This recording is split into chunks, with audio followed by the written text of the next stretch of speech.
अब हमारा एक लास्ट भाग बचा है और उसके बाद में 5 आते हैं संविधान संशोधन। बस इतना ही बचा है। भाग 5। ऐसे तो 22 भाग है, लेकिन कुछ मेन आर्टिकल भाग 5 में अपने आप ही आ जाएंगे, जैसे आपातकाल भी आ जाएगा इसमें। भाग 5, संघ सरकार। संघ सरकार ये इंपॉर्टेंट भी है, ये भी इसमें राष्ट्रपति आएगा और संसद आएगी। अनुच्छेद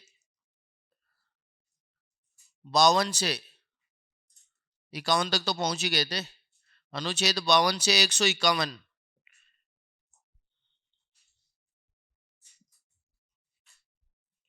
फिर 152 से शुरू हो जाते हैं राज्य सरकार, जिसमें पहले राज्य की कार्यपालिका, विधायिका। संघ सरकार। संघ सरकार किसी भी सरकार का जो पहला स्तंभ होता है वो होता है कार्यपालिका। ये तो आजकल एक आपने सुना भी होगा, मीडिया को चौथा स्तंभ कहते हैं। तो 3 स्तंभ तो पहले से ही है ना, कार्यपालिका, व्यवस्थापिका और न्यायपालिका। और आजकल चौथा स्तंभ कहते हैं मीडिया को, कार्यपालिका।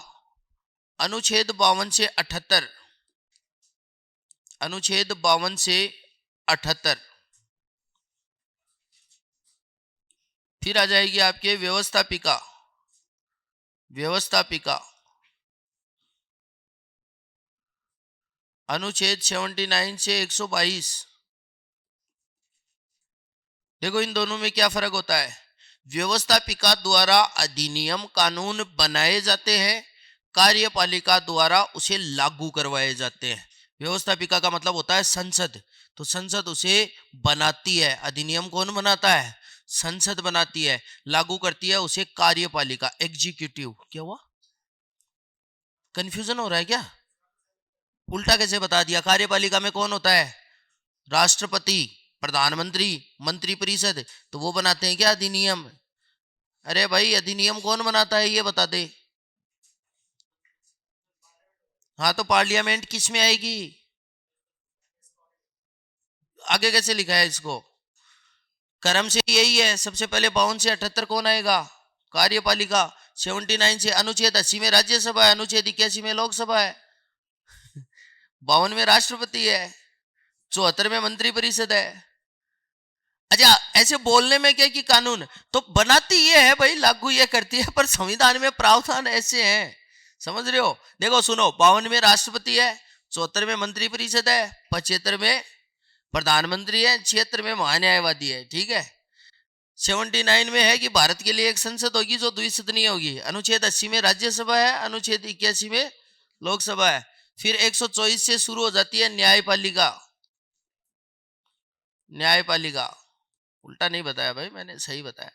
न्यायपालिका अनुच्छेद 124 से 147।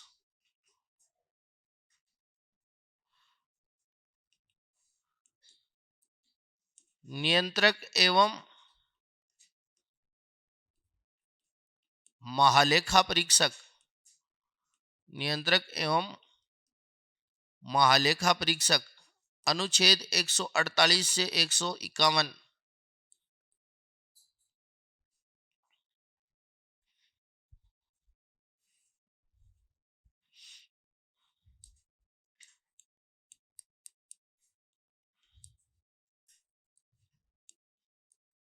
राष्ट्रपति के अध्यादेश की शक्ति अनुच्छेद 123।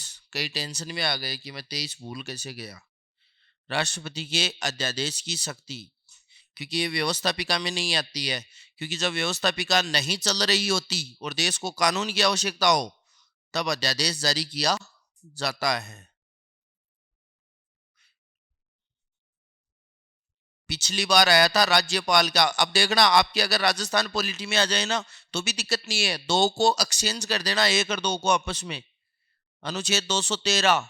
तो राज्यपाल के अध्यादेश जारी करने की शक्ति का अनुच्छेद कितना है? 213। संघ सरकार और राज्य सरकार की यही अच्छी बात है। आर्टिकल 1 के याद कर लेना, उसके बाद आप देख लेना उन आर्टिकल को साइड में रख के +90 चलेंगे। वो कई जगह +90, कई जगह इधर उधर करने से काम हो जाएगा। पूरा पूरा डिफरेंस सा चलता है इनके बीच में। राष्ट्रपति के अध्यादेश की शक्ति अनुच्छेद 1, 2, 3, ये सिंपल सा टॉपिक है। आर्टिकल तो मैं इसलिए लिखा रहा हूं कि उससे सीक्वेंस बना रहे, आपको सारे याद करने की जरूरत नहीं है, जितने हो जाए ठीक है। कंसेप्ट ध्यान में रख लेना। जैसे इसमें त्याग पत्र और शपथ, लेवल 1 में आने वाले से क्वेश्चन यही होते हैं कि त्याग पत्र पूछ लिया, शपथ पूछ लिया। जैसे राष्ट्रपति किसे देता है त्याग पत्र, एक बार त्याग पत्र की बात कर लेते हैं। राष्ट्रपति उपराष्ट्रपति को देता है। उपराष्ट्रपति किसे देता है, राष्ट्रपति को। लोकसभा अध्यक्ष लोकसभा उपाध्यक्ष को, लोकसभा उपाध्यक्ष लोकसभा अध्यक्ष को। राज्यसभा का उपसभापति सभापति को, और राज्यसभा का सभापति राष्ट्रपति को। क्योंकि उपराष्ट्रपति राज्यसभा का पदेन सभापति होता है। ये सिली मिस्टेक हो जाती है एग्जाम में, क्योंकि हम क्या करते हैं, राज्यसभा का सभापति उपसभापति को कैसे देगा, उपसभापति को। होता कौन है सभापति, तो उपराष्ट्रपति किसको देता है, तो वो अपने आप उस पद पे बैठता भी उपराष्ट्रपति बनते ही और हटता भी उपराष्ट्रपति बनते ही। आगे बताऊंगा कि संविधान में कैसे कैसे तो प्रावधान किए जाते हैं। तो ये तो मुख्य पदाधिकारी हैं। इन्हीं सब चीजों को आप वहां पे लागू कर सकते हो। मैं जितनी आपको संघ सरकार के बारे में, राष्ट्रपति के बारे में बताऊं प्रावधान, जो लोकसभा के बारे में बताऊं उनको एग्जैक्ट इंप्लीमेंट कर लेना विधानसभा पर। कोई डिफरेंस नहीं है। जैसे जैसे संसद चलती है वैसे वैसे लोकसभा चलती है, वैसे वैसे क्या चलेगी, विधानसभा चलेगी। सेम टू सेम है, वही प्रश्न काल, शून्य काल, तारांकित प्रश्न, संसदीय प्रक्रिया, प्रोटेम स्पीकर, निर्वाचन, सब कुछ क्या है, लोकसभा और विधानसभा का सेम है। राज्यसभा नहीं बोल रहा हूं मैं, लोकसभा और विधानसभा। सबसे पहली हेडिंग डालो राष्ट्रपति। सबसे पहले हेडिंग डालो राष्ट्रपति। राष्ट्रपति के बारे में थोड़ा ढंग से पढ़ेंगे। राष्ट्रपति आपके पहले क्या है, ये पात्रता में था राष्ट्रपति, इस बार के सिलेबस में हटा दिया, वरना तो आप उतनी पॉलिटी उस समय पात्रता में ही पढ़ लेते, उतने से काम हो जाता आपका। हटा दिया था ना वो पूरी सार्वजनिक स्थल वाली यूनिट को। राष्ट्रपति। और आजकल एक चीज और ध्यान में रखना, कंसेप्चुअल क्वेश्चन ज्यादा आते हैं पॉलिटी से, फैक्चुअल नहीं आते, रटने वाले नहीं आते, कंसेप्ट पे आते हैं। वो आप थोड़ी सी समझ होगी तो हो जाएंगे। राष्ट्रपति। अब कई क्या है इस यूनिट को स्किप कर रहे हैं क्योंकि वो एक एक टॉपिक देख रहे हैं। देखो एक बात बताऊं, जनरली क्या रहता है, अरे यार सामान्य परिचय, इस्तेलाकर्ती, मुगल साम्राज्य, तो जब जब वो टॉपिक उठाते हैं तब तब क्या सोचते हैं, एक ही तो क्वेश्चन आएगा, एक ही तो आएगा, स्किप करते जाते हैं। अरे तो टोटल 5 आ रहे हैं भाई, टोटल तो 10 नंबर का है ना, क्योंकि एक टॉपिक को देखोगे तो एक लगेगा, उसको छोड़ दो। फिर अगला टॉपिक उठाया, अरे एक ही तो आएगा, छोड़ दिया। तो उस समय समझ में नहीं आती ये चीजें। तो ये 5 क्वेश्चन आएंगे यहाँ से, और मेरे हिसाब से बहुत सरल आएंगे। सामान्य परिचय आप जियोग्राफी में तैयार कर चुके हो। प्राकृतिक वनस्पति देख लेना भारत की, वही दे रखा है, वन वन्य जीव। विश्व के एशिया अफ्रीका, इनकी सर्वोच्च चोटी, सबसे लंबी नदी, पर्वत श्रृंखला, यही तो देखना होता है। या पठार कौन सा कहाँ है। एक एक मैप बनेगा एक महाद्वीप का, यानी 6 अंटार्कटिका में तो कुछ ज्यादा है ही नहीं। 6 आपके बस एक पेज पे एक पूरा एशिया बनेगा, उसमें सब आ जाएंगे ये 5-7 नाम। और इसके अलावा फिर ये भारतीय संविधान हो ही गया, और मुगल साम्राज्य हो ही गया। एक बैच का हो गया, एक का नहीं हुआ तो नहीं हुआ, छोड़ो। और उससे आएगा भी नहीं क्वेश्चन। और एक राजस्थान की अर्थव्यवस्था दे रखा है, अरे वो उसमें वो योजनाएं देख लेना, उसके अलग से उसको पढ़ने की जरूरत नहीं है। तो राष्ट्र, अच्छा एक बैच कौन सा था जो नहीं आया था उस समय, लेवल 1 है, मेंस ओल्ड बैच। राष्ट्रपति लिखो अनुच्छेद 52, अनुच्छेद 52 क्या, तो आया तो था मुगल साम्राज्य में पढ़, तो कौन सा बैच नहीं था फिर, वो दो जो एक और आता है ना, 2 बैच है ना यहाँ पे अनुच्छेद। अरे ऐप पे ऐप नहीं दे रखा है क्या आपको, तो ऐप के अंदर नोट्स का एक सेक्शन होता है, तो उसमें नोट्स डाले हुए तो हैं, और क्या दे दे, उसको पीडीएफ को सेव कर ले और निकल वाले नोट्स। लिखो अनुच्छेद 52। तूने फीस दी थी, फोटोकॉपी की थोड़ी दी थी, ये 2-5 रुपए से कवर करेगा फीस को। अच्छा लिख रखे हैं तूने? तो लगता भी है औरंगजेब सा। लिखो अनुच्छेद 52, भारत का एक राष्ट्रपति होगा। अनुच्छेद 52, भारत का एक राष्ट्रपति होगा। होगा तो होगा, भारत का एक राष्ट्रपति होगा।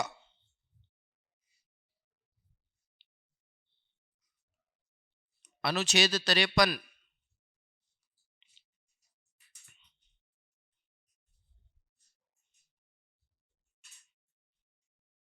संघ की समस्त कार्यपालिका शक्ति, संघ की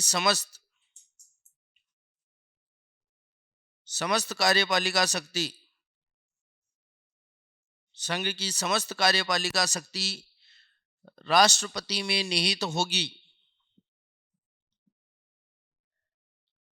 राष्ट्रपति में निहित होगी।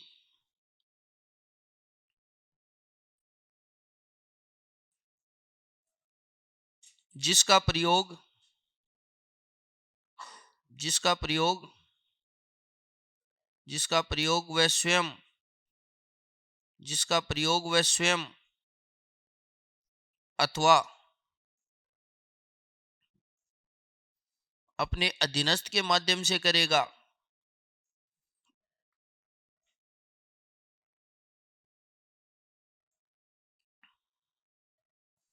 अधीनस्थ के माध्यम से करेगा, या तो खुद करेगा या अपने अधीनस्थ के माध्यम से, और करता भी वो अधीनस्थ के माध्यम से है। और उसके अधीनस्थ कौन बनाता है? अनुच्छेद 74, नोट में लिखो अनुच्छेद 74।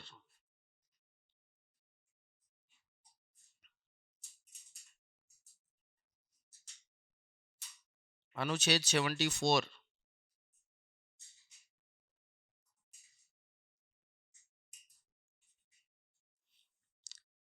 आर्टिकल याद कम इसलिए होते हैं कि आप पहले पढ़ते हो अनुच्छेद 52, अनुच्छेद 52 फिर पढ़ते हो कि अनुच्छेद 52 में लिखा है भारत का एक राष्ट्रपति होगा, यही पढ़ते हो। ये गलत तरीका है। पहले आप प्रोविजन पढ़ो कि भारत का एक राष्ट्रपति होगा, कैसे उसको बनाया जाएगा, कैसे वो शपथ लेगा, कितना कार्यकाल होगा, उसके बाद आर्टिकलों को रिलेट करो उन प्रावधानों से। क्योंकि आप आर्टिकल से रिलेट करते हो प्रावधान, तो आर्टिकल तो 52, 53, 54 अपन आपस में मिक्स होने ही है, पर प्रावधान थोड़े मिक्स हो जाएंगे। शपथ अपनी जगह है, त्याग पत्र अपनी जगह है, उसके साथ साथ एडजस्ट करो बाद में आर्टिकल को। तो पहले प्रावधान याद कर लो सारे, उसके बाद आपको कंटिन्यू ऐसे पता ही नहीं चलेगा कि हमारे आर्टिकल भी याद हो गए। देखो कितना सरल है, मैं एक साथ ही बता देता हूं। 52 में कहता है कि भारत का एक राष्ट्रपति होगा, फिर कहता है संघ की समस्त कार्यपालिका शक्ति राष्ट्रपति में निहित होगी। ठीक है, यहां तक बात। अब राष्ट्रपति है तो राष्ट्रपति का निर्वाचन भी होगा। निर्वाचन होगा तो उस निर्वाचन में कुछ लोग शामिल भी होंगे, क्योंकि अप्रत्यक्ष है कि राष्ट्रपति के चुनाव में कौन भाग लेगा। तो अनुच्छेद 54 कहता है कि राष्ट्रपति के चुनाव में भाग कौन लेगा। ठीक है। अनुच्छेद 55 ये कहता है कि राष्ट्रपति के निर्वाचन में भाग लेने वाले लोग कौन सी प्रक्रिया से उसको चुनेंगे। पहले तो आदमी आ गए, अब उन्होंने वो प्रक्रिया अपनानी, 55 हो गए। अब राष्ट्रपति का निर्वाचन हो गया ना, एक आदमी जीत गया ना, अब जीता है तो 5 साल के लिए कार्यकाल पे रहेगा। तो अनुच्छेद 56 कहता है राष्ट्रपति का कार्यकाल 5 वर्ष होता है। ठीक है। अब 5 वर्ष पूरे हो गए तो क्या वो व्यक्ति दोबारा चुनाव लड़ सकता है राष्ट्रपति का? भारत में कितनी बार भी लड़ सकता है, जब तक मरता नहीं है तब तक। कोई नियम नहीं है 1 बार 2 बार 3 बार, कितनी बार भी लड़ सकता है। तो 57 कहता है कि पुनर्निर्वाचन हो सकता है उसका। अब आ गए यहां तक। अब बात ये तो हो गई राष्ट्रपति की, लेकिन राष्ट्रपति बनाने के लिए योग्यता भी तो निर्धारित की है संविधान ने, अनुच्छेद 58। अब योग्यताओं के साथ निर्योग्यताएं भी हैं कि वो लाभ के पद पर नहीं हो, और ये सारी निर्योग्यताएं 59। अब राष्ट्रपति को शपथ दिलाई जाएगी, अनुच्छेद 60। अगर वो कुछ गड़बड़ करता है तो महाभियोग लगाया जाएगा, 61। अगर पद पर रहते हुए पहले मर गया तो 6 माह के भीतर चुनाव करवाएंगे, अनुच्छेद 62। भारत का एक उपराष्ट्रपति होगा, 63। वो पदेन सभापति होगा, 64। ये लो, तो ये सीक्वेंस चलता है ऐसे। तो अनुच्छेद 53 में हो गया। अनुच्छेद 74 लिखो, राष्ट्रपति की सहायता के लिए, राष्ट्रपति की सहायता के लिए, हाँ 74 है, 44 कहां से आ गया? तूने 44 लिखा है क्या? समान नागरिक संहिता इतनी देर में भूल गया? 44 में क्या है? नोट में लिखो, अनुच्छेद 74 बोला है मैंने। राष्ट्रपति की सहायता के लिए एक मंत्री परिषद होगी। राष्ट्रपति की सहायता के लिए एक मंत्री परिषद होगी, बस। इसका मुखिया होता है प्रधानमंत्री, और उसके कहने पे राष्ट्रपति अन्य मंत्रियों की नियुक्ति करता है। आपको पता है राष्ट्रपति किसी भी मंत्री को किसी भी समय उसके पद से हटा सकता है, लेकिन राष्ट्रपति उसके प्रधानमंत्री के कहने पे हटाता है। वैसे नहीं ऐसे चलते है कि नहीं आज से तू मंत्री नहीं है। अगर किसी मंत्री को हटा दिया गया तो मंत्री परिषद पे कोई फर्क पड़ेगा? पड़ेगा? क्या फर्क पड़ेगा? चलो ये बताओ, कल को हम किसी का नाम तो नहीं लेना चाहिए अभी, XYZ मंत्री है, गृह मंत्री है, वो अगर इसमें हंसने की क्या बात है, तो वो मान लो मर गया, तो क्या मंत्री परिषद पर फर्क पड़ेगा? चलो ठीक है, मंत्री परिषद पे बोल रहा हूं मैं, वापस चुनाव करने को तो मत करवाओ। चाहे मैं कब कह रहा हूं, मैं कह रहा हूं मंत्री परिषद में और भी मंत्री प्रधानमंत्री हैं। प्रधानमंत्री मर जाए तो पड़ेगा, पूरी मंत्री परिषद बर्खास्त हो जाएगी जब उनका नेता ही नहीं रहा तो। प्रधानमंत्री का मतलब होता है जिसको सदन में बहुमत प्राप्त हुआ है उस दल का नेता। तो प्रधानमंत्री के मरने पर पूरी मंत्री परिषद इसलिए बर्खास्त होगी क्योंकि नया प्रधानमंत्री बनेगा, और नई मंत्री परिषद उस नए प्रधानमंत्री के अकॉर्डिंग बनेगी, वही तो लिस्ट देगा राष्ट्रपति को। तो जरूरी थोड़ी है नया प्रधानमंत्री बने वो पुराने वाले प्रधानमंत्री की मंत्री परिषद रखे। इसलिए तो देखा नहीं क्या मोदी के आसपास रहते हैं सारे कि इसको कुछ ना हो जाए, वरना वो भी मंत्री परिषद भी क्या हो जाएगी, बर्खास्त हो जाएगी। अनुच्छेद 54 है, योगी बाबा हो गया, जय श्री राम। लिखो अनुच्छेद 54।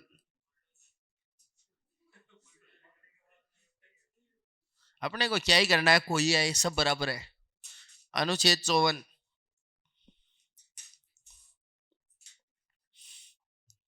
कोई दिल्ली में कोई जमीन है कोई बंगला दे तब तो समर्थन करे, वरना तो सारे बराबर है। अपने तो वोट दे के आना होता है एक जिम्मेदार नागरिक की तरह। अनुच्छेद 54 में लिखो राष्ट्रपति का निर्वाचन मंडल। तो सरपंच का चुनाव लड़ लबाना इस बार,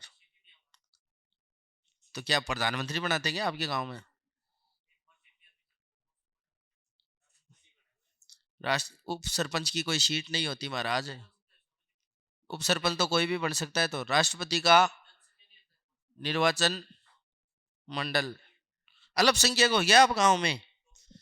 राष्ट्रपति का निर्वाचन मंडल, कोई ना मैं मुख्यमंत्री बनूंगा तो करूंगा विशेष प्रावधान तेरे लिए।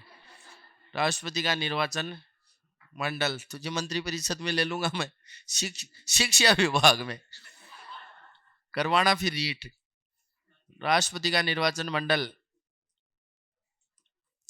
दोनों सदनों के निर्वाचित सदस्य, दोनों सदनों के निर्वाचित सदस्य प्लस सभी राज्यों की विधानसभाओं के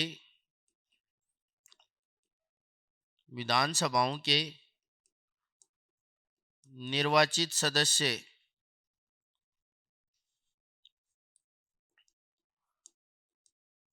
प्लस दिल्ली व पुदुचेरी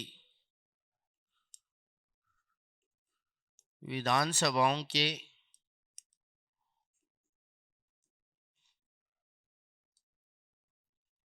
निर्वाचित सदस्य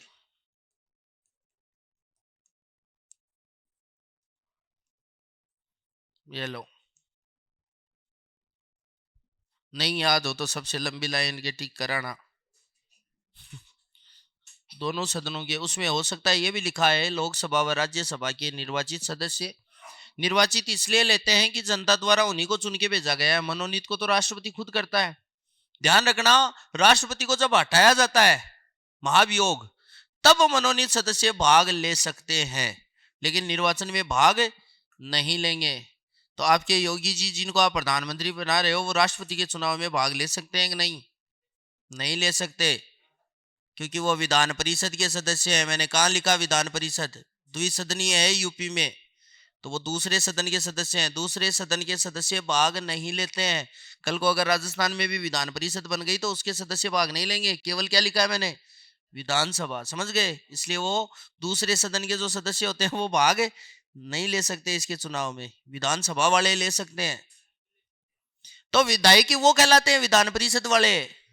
अरे जहां पे 6 स्टेट है जहां पे 2 सदन है, पहले जम्मू कश्मीर में भी था पर वहां तो हटा ही दिया सब कुछ, यूपी कर्नाटक, यहाँ पर 2 सदन है। तो जो दूसरा सदन है ना उसको बोलते हैं विधान परिषद, और पहले एक निम्न सदन को बोलते हैं विधानसभा। जैसे राज्यसभा है, लोकसभा है, वैसे ही उसका कार्यकाल भी 6 वर्षीय होता है। सेम प्रोसीजर है राज्यसभा वाला। तो समझ गए? तो उस पूरे को तो बोलते हैं विधायिका। अब कई स्टेट में तो अभी बात चल रही है ना राजस्थान में भी 2 सदन करने की, तो एक सदन और हो जाएगा बाद में, उसको बोलते हैं विधान परिषद। हमने राजस्थान की पॉलिटी में पढ़ा होगा विधान परिषद, जिनमें से कुछ सदस्यों का मनोनयन राज्यपाल करता है, कुछ स्नातक ग्रुप होते हैं जो ग्रेजुएट वहां से आते हैं, कुछ जो जो कुछ सरकारी नौकरी में वहां से, कुछ पता नहीं उसमें अलग अलग, वो 1/3, 1/12, 1/6 ऐसे करके, और उसकी सदस्य संख्या होती है 1/3।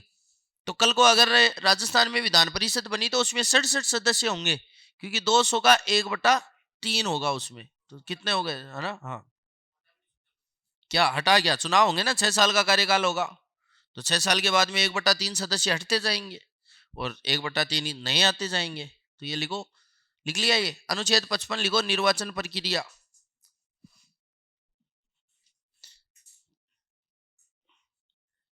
निर्वाचन प्रक्रिया अनुच्छेद 55, निर्वाचन प्रक्रिया, निर्वाचन प्रक्रिया आनुपातिक प्रतिनिधित्व की, आनुपातिक प्रतिनिधित्व की एकल संक्रमणीय, एकल संक्रमणीय मत प्रणाली।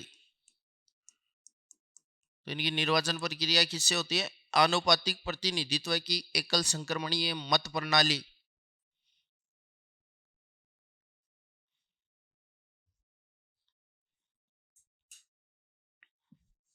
आनुपातिक प्रतिनिधित्व की एकल संक्रमणीय मत प्रणाली।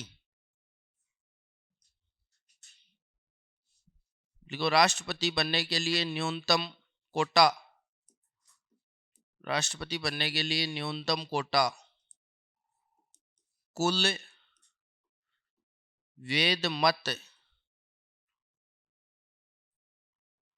बटा पद की संख्या +1 +1।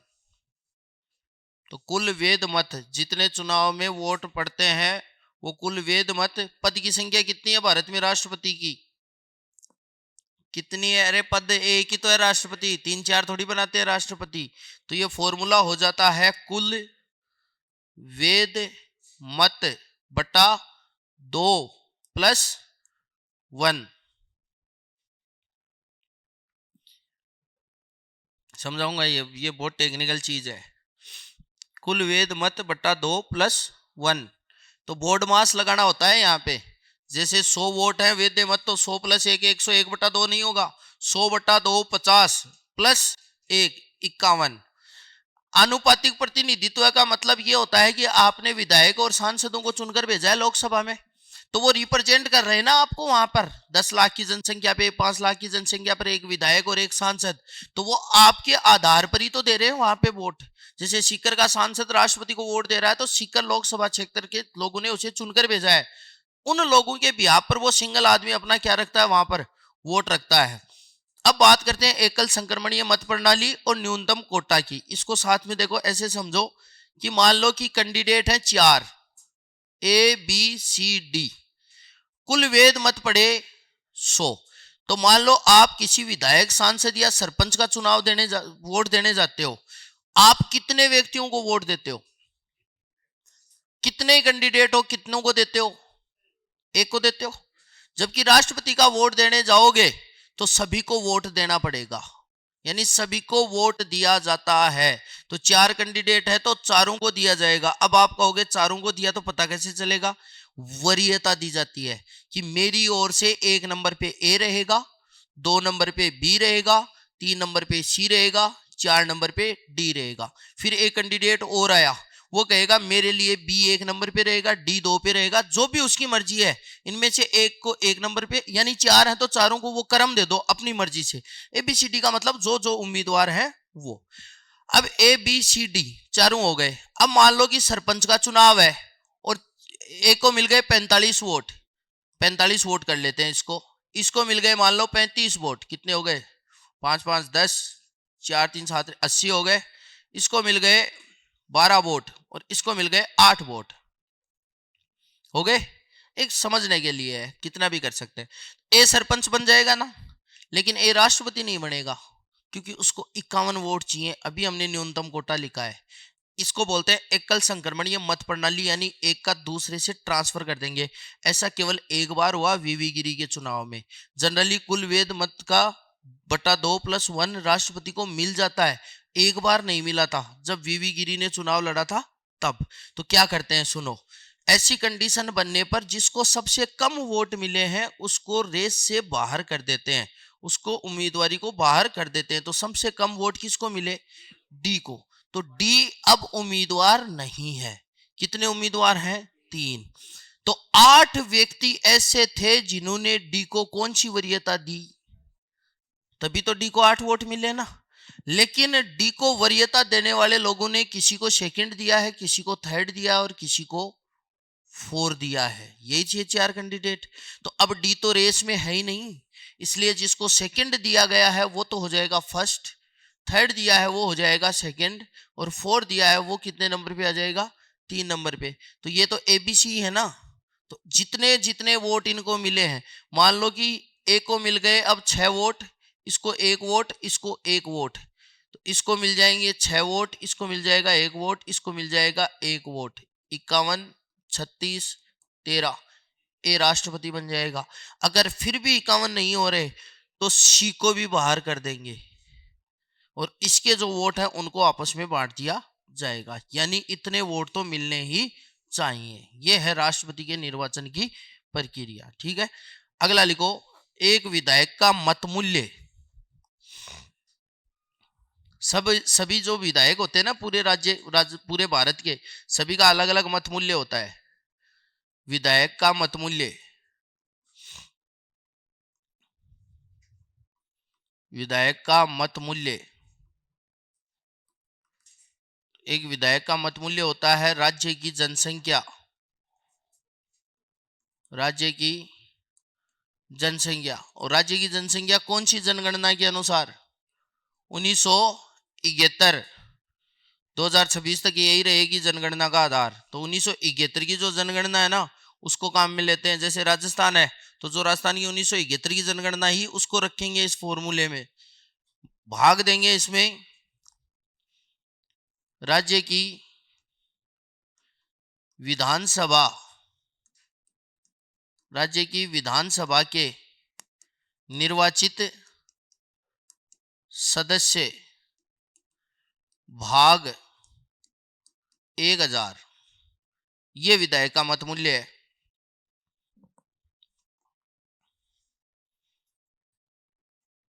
राज्य की जनसंख्या जो भी XYZ 1971 की थी उसमें 200 का भाग देंगे। जैसे राजस्थान के लिए बता रहा हूं, अलग अलग राज्यों के लिए जो भी जनसंख्या थी और जितने उसकी विधानसभा में निर्वाचित सदस्य हैं भाग देंगे। तो इस फॉर्मूले से मत मूल्य निकलता है एक विधायक का।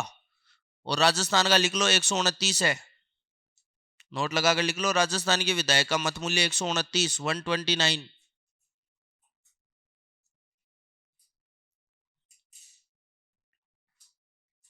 राजस्थान के विधायक का मत मूल्य, राजस्थान के विधायक का मत मूल्य 129, 129।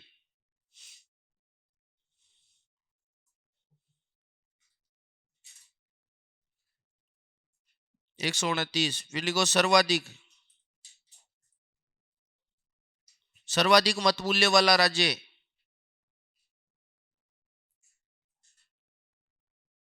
सर्वाधिक मतमूल्य वाला राज्य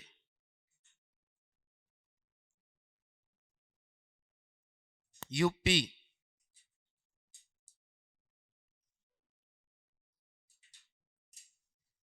यूपी 208। यूपी 208।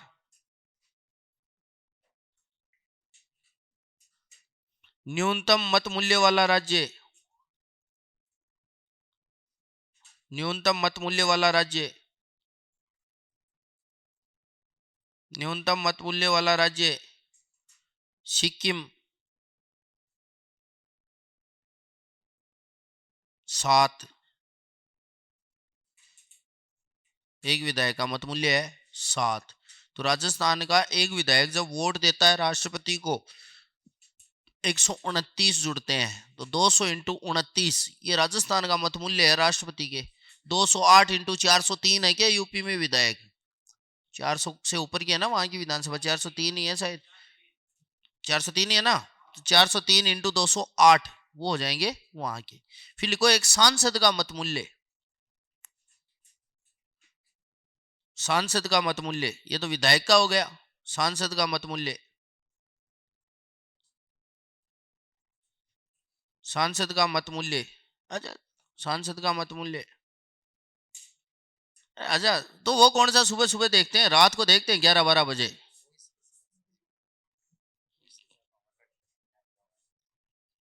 कोई कट नहीं लगाना, चलने दो।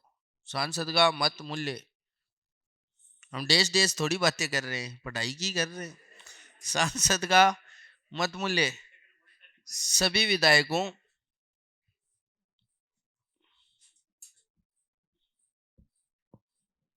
सभी विधायकों के मतों के मूल्य का योग, सभी विधायकों के मतों का मूल्यों का योग,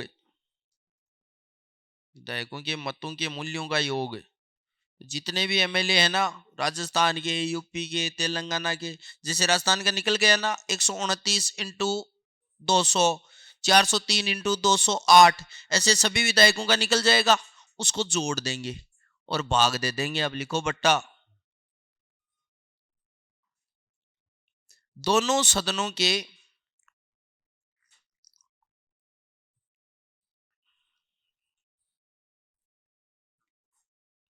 निर्वाचित सदस्य,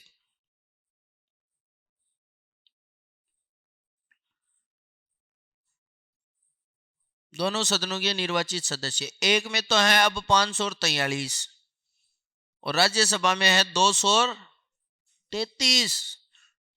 राज्यसभा में टोटल कितने सदस्य हैं अगर पूछ ले आपको? कुल सदस्य कितने हैं?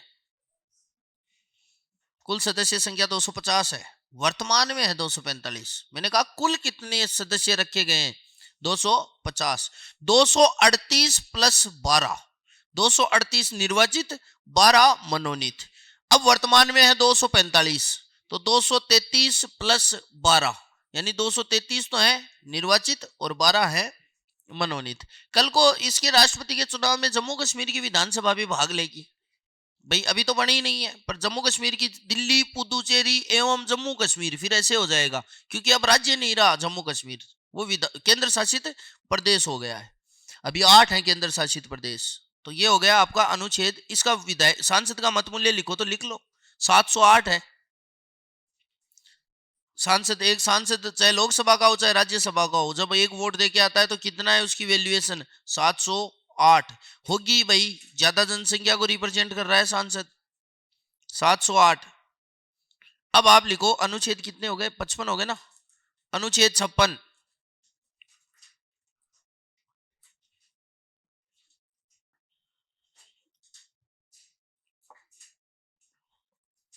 राष्ट्रपति का कार्यकाल 5 वर्ष होता है।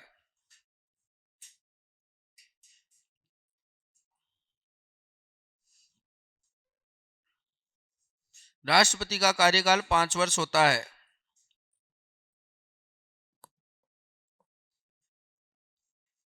अगर समय से पहले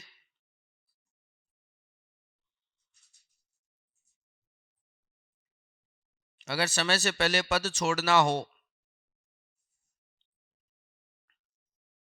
पद छोड़ना हो तो उपराष्ट्रपति को त्याग पत्र दे सकता है।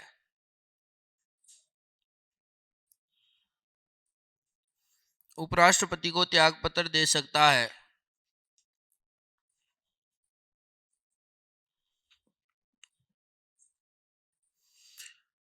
भारतीय राजनीति में एक बार एक बहुत बड़ा इंटरेस्टिंग काम हुआ है इस त्याग पत्र को लेके, शायद बताया नहीं बताया होगा, सुन लो। डॉक्टर जाकिर हुसैन अपने पद पर रहते हुए मर गए थे। भारतीय संविधान ये कहता है कि अगर राष्ट्रपति की मृत्यु हो जाए तो उसी क्षण जो उपराष्ट्रपति होता है वो पदेन यानी कार्यवाहक क्या हो जाएगा, राष्ट्रपति हो जाएगा। यही नियम बना हुआ है। उस समय भारत के उपराष्ट्रपति थे वीवी गिरी। तो डॉक्टर जाकिर हुसैन की मृत्यु होते उपराष्ट्रपति राष्ट्रपति बन गए, जिनका नाम था वीवी गिरी, बन गए।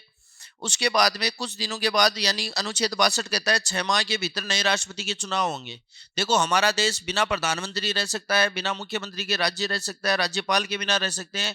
राष्ट्रपति ऐसा पद है जो एनी टाइम रहेगा, उसके बिना वो पद कभी खाली नहीं रहेगा। जैसे डॉक्टर जाकिर हुसैन मरे उसी क्षण जिस टाइम उनकी अंतिम सांस निकली उसी क्षण जो वीवी गिरी है वो कार्यवाहक राष्ट्रपति हो गए। तो कार्यवाहक राष्ट्रपति बन गए वीवी गिरी। अब समस्या ये थी कि वीवी गिरी को खुद को राष्ट्रपति का चुनाव लड़ना था जो 6 महीने के भीतर होना है। तो 6 महीने के भीतर वीवी गिरी ने नामांकन जब दिया तो उनको लाभ का पद छोड़ना होता है। अनुच्छेद 59 कहता है कि निर्योग्यता है ये, कोई लाभ, जैसे कल को आप भी कोई नौकरी कर रहे हो, अगर आपको चुनाव लड़ना है तो आपको नौकरी छोड़नी पड़ती है। तो उसने क्या किया, राष्ट्रपति पद का जब नामांकन दिया तो लाभ का पद छोड़ना था। अब समस्या ये थी कि वो पद कौन सा छोड़े। राष्ट्रपति है कार्यवाहक जबकि चुन के गए हैं उपराष्ट्रपति। तब उन्हें महान्यायवादी ने कहा, जो अटॉर्नी जनरल जो भारत सरकार का कानूनी विधिवेता होता है, उसने कहा कि आप चुने उपराष्ट्रपति गए हो तो आपको इस्तीफा भी कौन से पद से देना है, उपराष्ट्रपति पद से देना है। तो वीवी गिरी ने कहा कि चलो ठीक है भाई, मैं उपराष्ट्रपति पद छोड़ दूंगा। उपराष्ट्रपति पद छोड़ते ही कार्यवाहक राष्ट्रपति पद से अपने आप इस्तीफा मान लिया जाएगा। और जो मोहम्मद हिदायतुल्लाह बने भी थे उस समय पहले सीजीआई, एकमात्र सीजीआई है क्योंकि उपराष्ट्रपति था नहीं, अब राष्ट्रपति कोई तो बने चुनाव होने तक।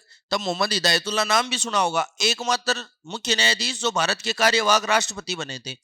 अब समस्या यह है कि उपराष्ट्रपति इस्तीफा किसे देता है, तो वीवी गिरी तो दोनों है।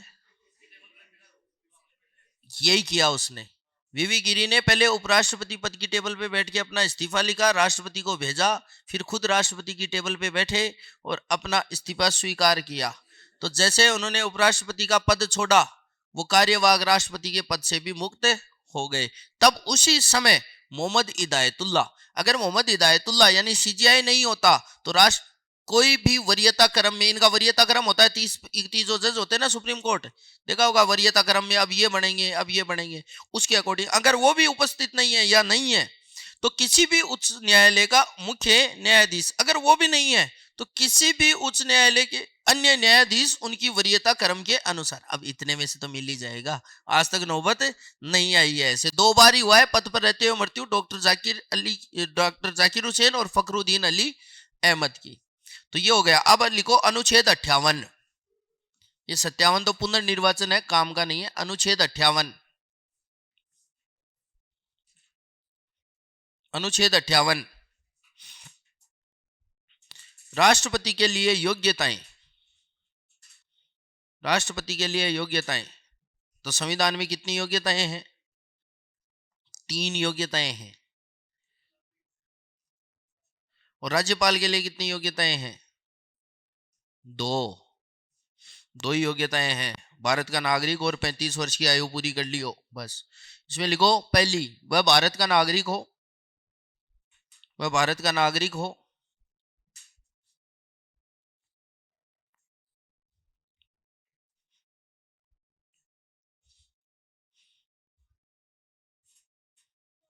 पैंतीस वर्ष की आयु पूरी कर चुका हो। क्या करता हो, तो वो योग्यता हुई क्या। योग्यता का मतलब होता है एबिलिटी, वो होती है डिसेबिलिटी। निर्योग्यता बोलते हैं उसको। मैंने क्या लिखा है, राष्ट्रपति पद के लिए योग्यता। इस चीज को समझो आप, लाभ के पद पर न हो ये योग्यता नहीं है, लाभ के पद पर होगा तो नहीं बन पाएगा, ये उसकी निर्योग्यता है। जैसे आपको कहते हैं कि आप एसटीसी किए हुए हो तभी लेवल 1 का फॉर्म भर सकते हो, तो ये आपकी योग्यता है। आपको ये थोड़ी कह सकता है कि अगर आपने ग्रेजुएशन कर ली तब आप मास्टर नहीं बन सकते, बीए कर ली, तो ये तो निर्योग्यता हो गई ना। ये तो नहीं करना था आपको। तो योग्यता का मतलब है वो चीजें आपको करनी है, और निर्योग्यता का मतलब है वो चीजें आपको नहीं करनी है। तो दूसरी है वह 35 वर्ष की आयु पूरी कर चुका हो। और तीसरा लिखो, लोकसभा सदस्य बनने की योग्यता रखता हो। लोकसभा सदस्य बनने की योग्यता रखता हो। लोकसभा सदस्य बनने की योग्यता रखता हो। अब जो आप बता रहे हो ना लाभ के पद वाली बात, वो अनुच्छेद 59 में है। दिवालिया न हो, पागल न हो, सुना होगा ना ऐसे नाम, लाभ के पद पर न हो, तो वो तो न हो, यहां पे हो। योग्यता का मतलब ये होना चाहिए, निर्योग्यता का मतलब ये नहीं होना चाहिए। फिर लिखो अनुच्छेद 60, शपथ।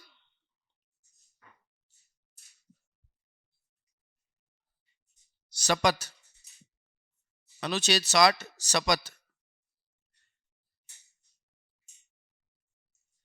अनुच्छेद 60 में लिखो शपथ।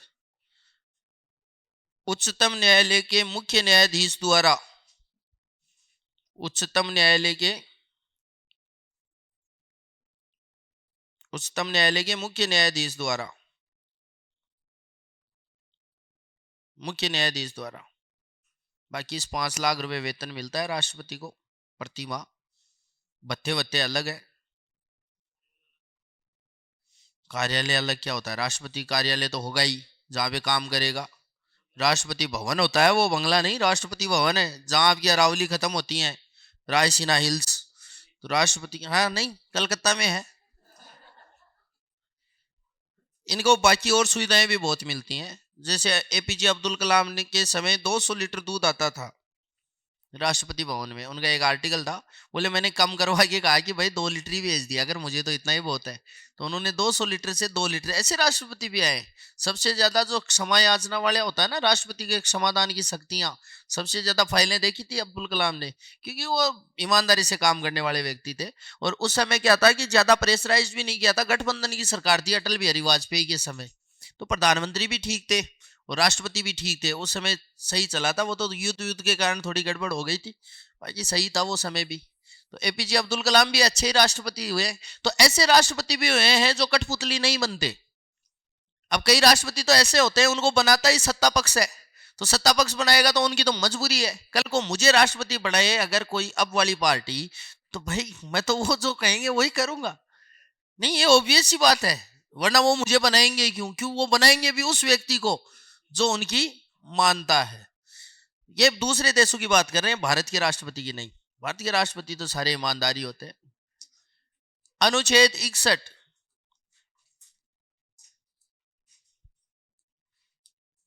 महाभियोग की प्रक्रिया। महाभियोग की प्रक्रिया।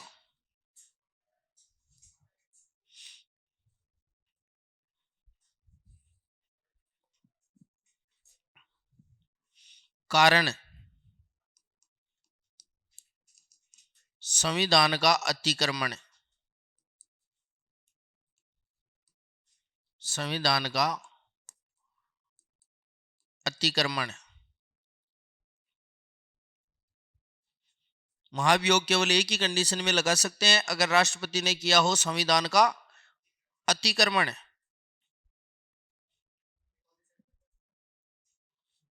1/4 सदस्य, किसी भी सदन में अगर 1/4 सदस्य ये प्रस्ताव रख दे कि राष्ट्रपति पर महाभियोग चलाया जा रहा है, तो उस पर महाभियोग की प्रक्रिया शुरू हो जाएगी। समझ गए? लेकिन 14 दिन पहले नोटिस देना पड़ता है राष्ट्रपति को। लेकिन आज तक भारतीय संविधान या भारतीय राजनीति की अच्छी बात यह है कि एक भी बार किसी भी राष्ट्रपति के विरुद्ध महाभियोग प्रस्ताव नहीं लाया गया। ठीक है, तो ये हो गया इसका कारण। फिर लिखना, ये एक अर्ध न्यायिक प्रक्रिया है। आरएस में पूछा था एक बार कि महाभियोग कैसी प्रक्रिया है? अर्ध न्यायिक प्रक्रिया है।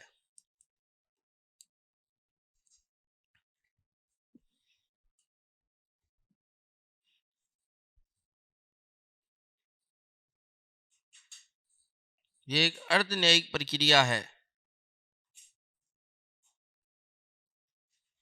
ऐसा प्रस्ताव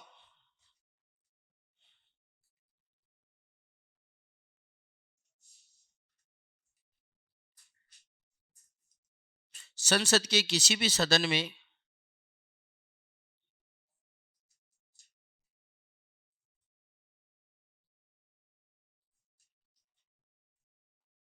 किसी भी सदन में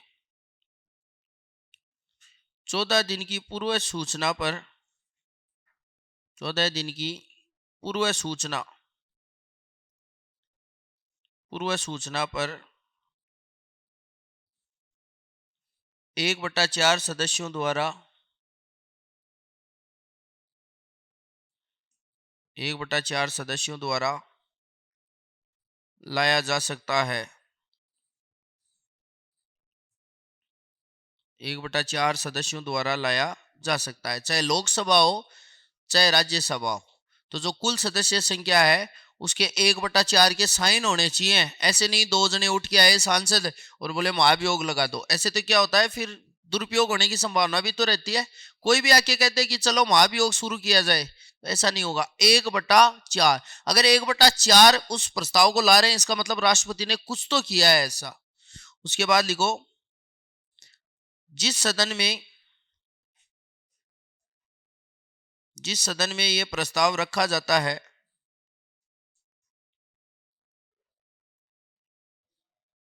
जिस सदन में यह प्रस्ताव रखा जाता है उस सदन के 2/3 सदस्यों द्वारा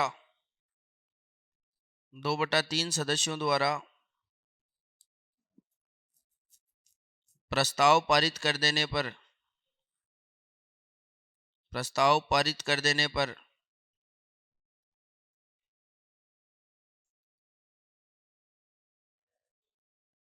प्रस्ताव दूसरे सदन में भेजा जाता है। प्रस्ताव दूसरे सदन में भेजा जाता है। अगर वहीं पर बहुमत नहीं मिला 2/3 का तो कैंसिल हो जाएगा प्रस्ताव। अगर हो गई वोटिंग, पास हो गया, तो लोकसभा में रखा है तो राज्यसभा में जाएगा, राज्यसभा में रखा है तो लोकसभा में जाएगा। तो दूसरा सदन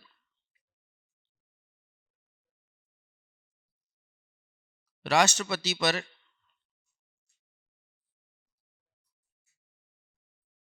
आरोपों की जांच करता है। आरोपी तो लगे राष्ट्रपति पर, आरोपों की जांच करता है तथा 2/3 बहुमत द्वारा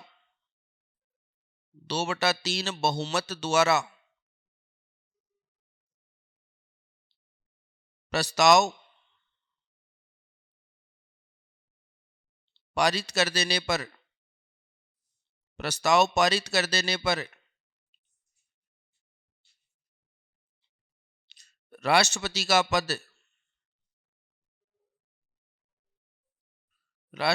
पद रिक्त समझा जाएगा। राष्ट्रपति का पद रिक्त समझा जाएगा।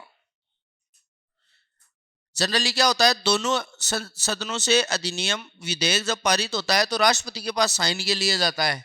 या तो राष्ट्रपति खुद ही है तो उसके पास साइन होने के लिए नहीं जाएगा, वरना तो करेगा ही नहीं, वो खुद के लिए साइन थोड़ी करेगा। इसलिए देखो कई बार क्या होता है, संविधान बनाने वालों की सोच देखो आप। एक चीज बताता हूं आपको, लोकसभा अध्यक्ष होता है मान लो, चलो राज्यसभा का सभापति तो सदन का सदस्य होता ही नहीं है, वो तो उपराष्ट्रपति होता है, हो ही नहीं सकता। अगर राज्यसभा का सदस्य है तो उसको त्याग पत्र देके तो उपराष्ट्रपति पद बनना पड़ेगा। लोकसभा का मान लो अध्यक्ष है। अब मान लो कोई विधेयक है और इस पर हो रही है वोटिंग, इस पर क्या हो रही है, वोटिंग। टोटल उस समय मान लो 100 जने उपस्थित हैं, 50 पक्ष में और 50 विपक्ष में। या एक कंडीशन तो यह है, और दूसरी कंडीशन है 100 है, 60 पक्ष में 40 विपक्ष में। लोकसभा अध्यक्ष को वोट देने का अधिकार है या नहीं है? इसमें भी है, लेकिन इसमें वो वोट देके क्या ही कर लेगा? इसको 61 कर देगा तो भी फर्क नहीं पड़ना, 41 करते तो भी कोई फर्क नहीं पड़ना, इसलिए वोटिंग नहीं करता वो मतदान में भाग नहीं लेता। भाई यहां पक्ष में देगा तो भी 61 होंगे, तो वो हो ही रखा है, यहां से 41 हो रखा है, तो फर्क नहीं पड़ता ना।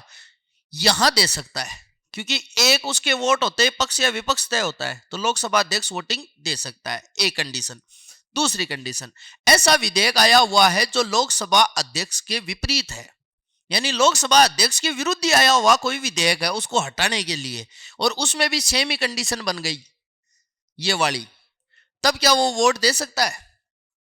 यानी लोकसभा अध्यक्ष को खुद को हटाने की विधेयक संसद में चल रहा है और वोटिंग हो गई, एक कंडीशन तो ये आई कि 50-50 पक्ष विपक्ष है, एक 60-40 है, तो क्या वो वोट दे सकता है? इस कंडीशन में तो दे सकता है, अब इस कंडीशन में नहीं दे सकता, क्योंकि वो तो अपने पक्ष में ही देगा, इसलिए यहां दे सकता है कि दे ले भाई, क्या ही फर्क पड़ना है, पक्ष विपक्ष तो हो चुका, तो यहां वो वोट नहीं दे सकता। तो संविधान बनाने वाले भी पूरे दिमाग लगा के बनाया। अब आप लिखो राष्ट्रपति की शक्तियां, बस शक्तियां करते हैं क्या? हम्म, चारों पे करो। फिर विचार के नीचे आगे ये भी लिखा होता है, निम्नलिखित कथनों में से सत्य है या असत्य, विचार करके ओमार पे नहीं लिखना होता है। एकमात्र ऐसा क्वेश्चन दिखा दो जिसमें इतना ही लिखा है, निम्नलिखित कथनों पर विचार कीजिए, और फिर 4 कथन है, और फिर अगले ने कुछ नहीं लिखा। लिया दिखा? नहीं, मेरे पास है पेपर, किसी के पास होगा ना पीटी। यार मूर्खता की सी बात कर रहा है, तो वो तो टाइपिंग मिस्टेक हो गई होगी, वो मैं नहीं कह सकता, लेकिन विचार करके तू बैठा बैठा सोचेगा, हाँ करेगा क्या एबीसीडी में? ऐसा हो ही नहीं सकता भाई। अरे ऐसा क्वेश्चन, 1 मिनट, ऐसा क्वेश्चन नहीं हो सकता। तू फालतू की बातें कर रहा है, तुझे आधा तो याद रहता है। अगर किसी के पास पीडीएफ है, पेपर पढ़ाया गया किसी के पास, दूसरे नंबर का टास्क टेस्ट उसमें आया था, पॉलिटी है तो नहीं उसमें? पॉलिटी या ज्योग्राफी में बता दिया, तो वो हो सकता है ना कि टाइप करने वाले की गड़बड़ हो, पर ऐसा क्वेश्चन होता ही नहीं है निम्नलिखित कथनों पर, फिर तू विचार करता रहेगा 1.5 घंटे तक, करना तो कुछ है ही नहीं ना उसमें। आगे आया होगा ना, सत्यकूट है, असत्यकूट है, कुछ तो आया होगा, नहीं आया तो बस छोड़ देना होता है ऐसा क्वेश्चन। लिखो कार्यपालिका शक्तियां, दिखाना मुझे ऐसा क्वेश्चन। अब मेरे पास दूसरे टास्क टेस्ट की पीडीएफ भी नहीं है, किसी के पास ही नहीं है, क्या पेपर रखा करो साथ में, इसका वहम तो मेटते। राष्ट्रपति की शक्तियां, कार्यपालिका शक्तियां, कार्यपालिका शक्तियां है प्रधानमंत्री की नियुक्ति, प्रधानमंत्री की नियुक्ति,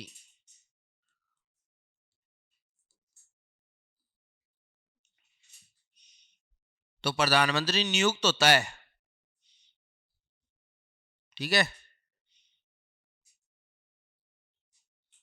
मुख्यमंत्री भी नियुक्त होता है, किताबों में लिख देते हैं, गाइडों में, पहले निर्वाचित मुख्यमंत्री टिक्काराम पालीवाल, कहां से हो गया निर्वाचित? निर्वाचित होता ही नहीं है मुख्यमंत्री, नियुक्त होता है। विधायक निर्वाचित होता है, वोटिंग विधायक के लिए होती है, कभी सुना है मुख्यमंत्री के लिए वोट पड़े हैं? निर्वाचन का मतलब होता है वोटिंग, तो लिख देते हैं। प्रधानमंत्री की नियुक्ति अनुच्छेद 75, लेकिन राष्ट्रपति बाध्य है, बहुमत जिसको प्राप्त है लोकसभा में उसके नेता को ही प्रधानमंत्री नियुक्त करेगा। अगर स्पष्ट बहुमत नहीं है तब अपने विवेक का प्रयोग करेगा, अगर साफ साफ दिख रहा है कि बहुमत है तो उसी को बुलाना पड़ेगा उसे। महान्यायवादी की नियुक्ति,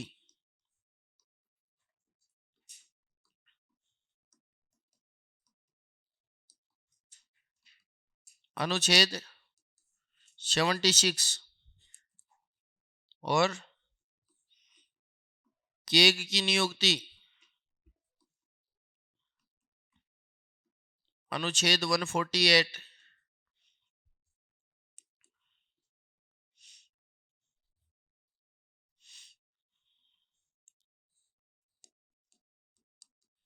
निर्वाचन आयोग की नियुक्ति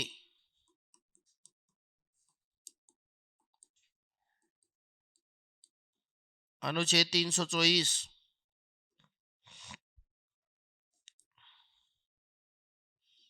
यूपीएससी के अध्यक्ष व सदस्यों की नियुक्ति।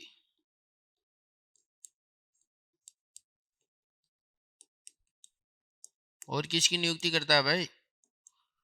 ये जितने भी SC ST OBC अल्पसंख्यक आयोग आ जाएं तो उनके जो अध्यक्ष होते हैं वो न्यायिक में आ जाएगा ना, शक्तियों में। कार्यपालिका शक्तियां लिख रहे हैं ना, वो कह रहा हूं ना, न्यायिक शक्तियों में लिखेंगे उसको। सुप्रीम कोर्ट और हाई कोर्ट वाला बता रहे हो ना आप। यूपीएससी के अध्यक्ष व सदस्यों की नियुक्ति, अनुच्छेद 316।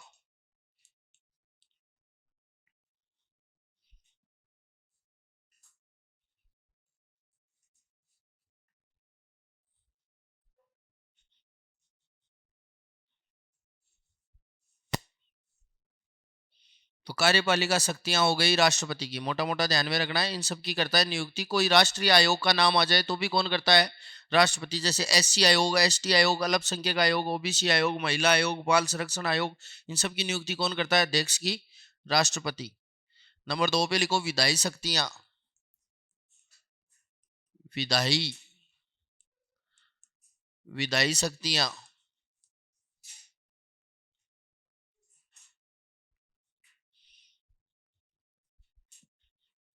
विधायी शक्तियां।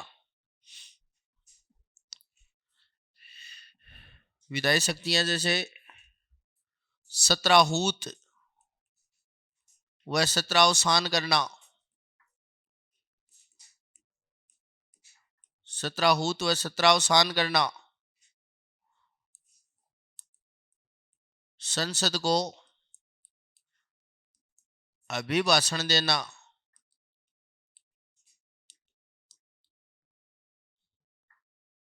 संसद को भंग कर सकता है क्या ये? संसद को विघटित कर सकता है क्या राष्ट्रपति? हाँ या ना? नहीं कर सकता। लोकसभा को कर सकता है। राज्यसभा आती है संसद में, राज्यसभा स्थायी सदन है तो स्थायी है, उसको विघटित नहीं कर सकते। तो केवल किसको भंग कर सकता है? लोकसभा को। लोकसभा को भंग कर सकता है। संसद नाम आते ही माइंड में 3 चीजें आनी चाहिए: राष्ट्रपति, लोकसभा, राज्यसभा। पूछते हैं संसद किससे मिलकर बनती है? राष्ट्रपति। 79 आर्टिकल कहता है एक राष्ट्रपति होगा, एक सदन होगा, एक संसद होगी, और उस संसद में 2 सदन होंगे, एक उच्च सदन, एक निम्न सदन। लोकसभा को भंग कर सकता है।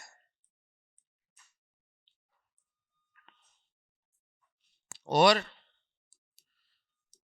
विधेयक राष्ट्रपति के हस्ताक्षर के बाद ही अधिनियम बनता है ना भाई।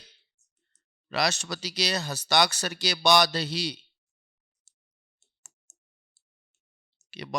अधिनियम बनता है। के बाद ही अधिनियम बनता है। चलो तो एक चीज पूछता हूं मैं आपको कि कोई भी साधारण विधेयक है, राष्ट्रपति के पास गया तो क्या राष्ट्रपति उस पर अनुमति देने या अनुमति नहीं देने के लिए बाध्य है? अनुमति रोक भी सकता है, अनुमति दे भी सकता है, पुनर्विचार के लिए भी लौटा सकता है। यह तो हो गई साधारण विधेयक की बात। मान लो कोई संविधान संशोधन विधेयक राष्ट्रपति के पास गया तो क्या उसे वो पुनर्विचार के लिए लौटा सकता है या उसको अनुमति रोक सकता है? ये बताओ। नहीं। 42वें संविधान संशोधन अधिनियम में प्रावधान किया गया कि राष्ट्रपति के पास अगर कोई संविधान संशोधन विधेयक जाता है तो राष्ट्रपति उस पर हस्ताक्षर करने के लिए बाध्य है। बाद में मोरारजी सरकार आई तो 44वें संविधान संशोधन अधिनियम में एक प्रावधान कर दिया गया, एक बार पुनर्विचार के लिए लौटा सकता है। तो अगर अब राष्ट्रपति के पास कोई संविधान संशोधन विधेयक जाता है ना तो वो केवल एक बार ही लौटा सकता है संसद को। संसद चेंज करे या न करे संसद पर है। अगर वापस भेज दिया तो राष्ट्रपति उस पर साइन करने के लिए बाध्य है, साइन करने ही पड़ेंगे। ठीक है।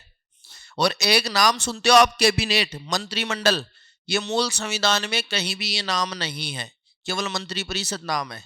ये बाद में जोड़ा गया था 44वें संविधान संशोधन द्वारा, जब इमरजेंसी का गलत फायदा उठाया गया। तीसरी आपातकाल लगी थी तो दूसरी सरकार बनी थी, वो जनता दल, वो जो भी मोरारजी सरकार बनी थी, तो उनको लगा कि इंदिरा सरकार ने इनका दुरुपयोग किया है। तब उन्होंने एक नियम बनाया कि आपातकाल राष्ट्रपति तभी लगा सकता है जब मंत्रिमंडल की लिखित सलाह हो तो पहली बार एक शब्द का प्रयोग हुआ मंत्रिमंडल।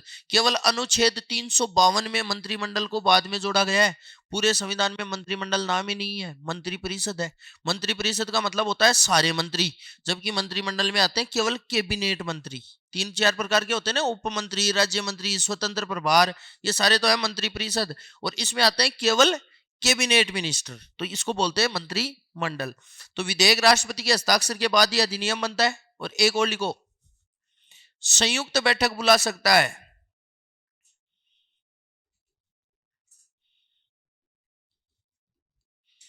संयुक्त बैठक बुला सकता है, इसका तो अनुच्छेद भी ध्यान में रख लेना। रखो तो अनुच्छेद 108। अध्यक्षता कौन करता है इस संयुक्त बैठक की? लोकसभा अध्यक्ष। राष्ट्रपति को बेचारे को सदन की अध्यक्षता थोड़ी करनी आती है। इनको कैसे रोकना होता है, वो तो च्या म्या करेंगे ना, टेबल बजाएंगे, नाचेंगे, कूदेंगे। तो लोकसभा अध्यक्ष करता है। बुलाता कौन है? राष्ट्रपति। भाई जिसके लिए जो काम है सौंपा गया वही तो करेगा। लोकसभा अध्यक्ष को इसलिए बुलाया जाता है क्योंकि राज्यसभा का सभापति सदन का सदस्य नहीं है, वो तो पता ही ना, उपराष्ट्रपति। इसलिए इसकी अध्यक्षता कौन करता है? यही करता है, ये लोकसभा अध्यक्ष। बुलाता कौन है? राष्ट्रपति। आया हुआ क्वेश्चन है, बाद में बात करेंगे जब लोकसभा पढ़ेंगे तब। उसके बाद लिखो, वो आप विटो शक्तियां बोल रहे थे ना, तो लिखो विटो शक्तियां।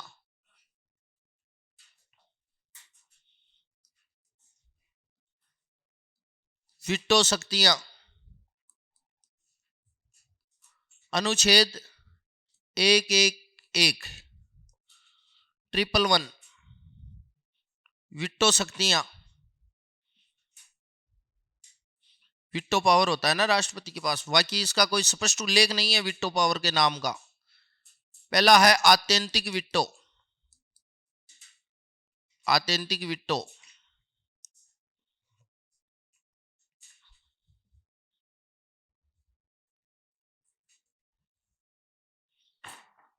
आत्यंतिक विटो में लिख लो, राष्ट्रपति किसी विधेयक पर, राष्ट्रपति किसी विधेयक पर अपनी अनुमति, अपनी अनुमति, किसी विधेयक पर अपनी अनुमति रोक सकता है। आत्यंतिक का मतलब होता है कोई विधेयक आया राष्ट्रपति के पास और राष्ट्रपति ने मना कर दिया कि मैं अनुमति नहीं दूंगा, ना ही पुनर्विचार के लिए लौटाया और अनुमति को रोक लिया, उस विट्टो को क्या बोलते हैं? आत्यंतिक विट्टो। लिखो तो लिख लो, 1954 में डॉक्टर राजेंद्र प्रसाद ने, राजेंद्र प्रसाद ने पेप्सू विधेयक पर प्रयोग किया। पेप्सू विधेयक,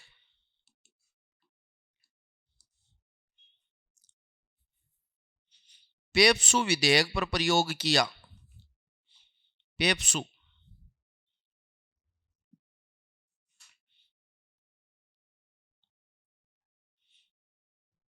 पेप्सी का पेप्सू नहीं लिखा है, यह है Patiala and east Punjab state union. Patiala and east Punjab state union. दूसरा है निलंबनकारी विट्टो। निलंबनकारी विट्टो,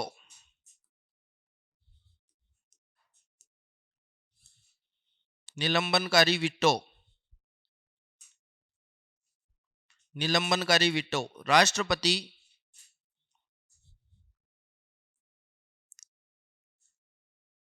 विधेयक को पुनर्विचार के लिए लौटा सकता है। राष्ट्रपति विधेयक को पुनर्विचार, तो थोड़ा टाइम एक्स्ट्रा लग गया ना, इसको बोलते हैं निलंबनकारी विट्टो। राष्ट्रपति विधेयक को पुनर्विचार के लिए लौटा सकता है कि भाई दोबारा सोच के फिर भेजो हमें।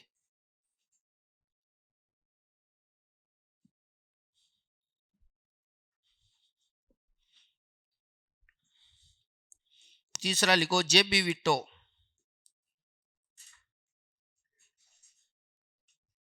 क्या बोल रहे हो? हाँ हाँ, जेब यानी पॉकेट। ये क्या था कि राष्ट्रपति है ना, उसके पास मान लो विधेयक गया, तो ऐसे जेब का मतलब ये नहीं है सारे दिन जेब में लिए घूमेगा। जे बी वीटो का मतलब है ना तो हाँ न ना, रिएक्ट ही नहीं करता कि उसके पास आया भी है।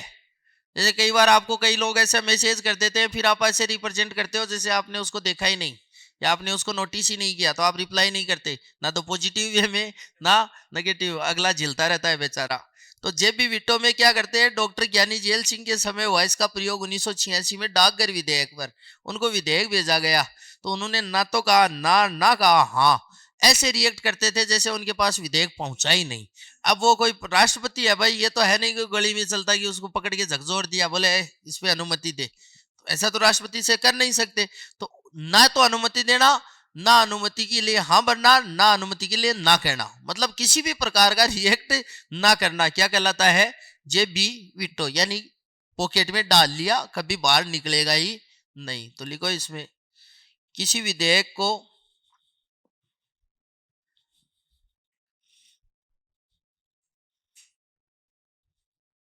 ना तो अनुमति देना, ना अनुमति रोकना।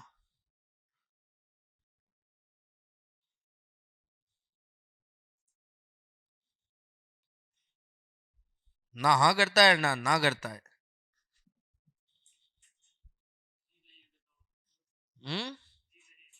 क्या हो गया? कुछ नहीं बोलता, वो ऐसे रिएक्ट करता है कि उसके पास है ही नहीं विधेयक। ना हाँ करता है ना ना करता है ना। इसमें लिख लो 1986 में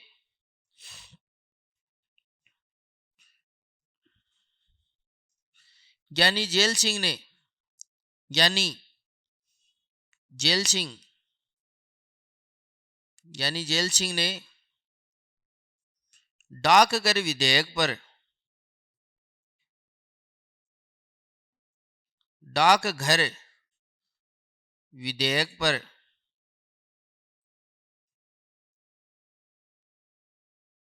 इसका प्रयोग किया।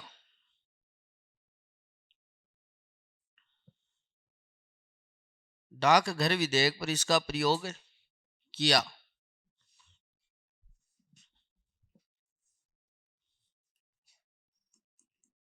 लिखो न्यायिक शक्तियां,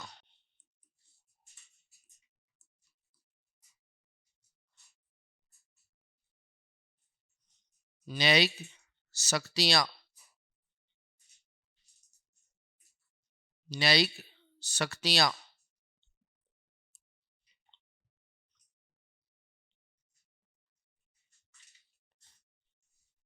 न्यायिक शक्तियां देखो राष्ट्रपति,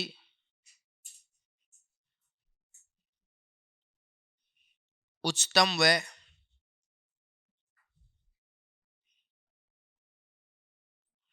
उच्चतम व उच्च न्यायालय के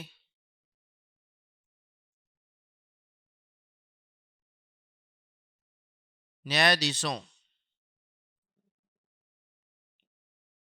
उच्चतम व उच्च न्यायालय के न्यायाधीशों, न्यायाधीशों की नियुक्ति करता है। उच्चतम व उच्च न्यायालय के न्यायाधीशों की नियुक्ति करता है। ठीक है, दूसरा लिखो राष्ट्रपति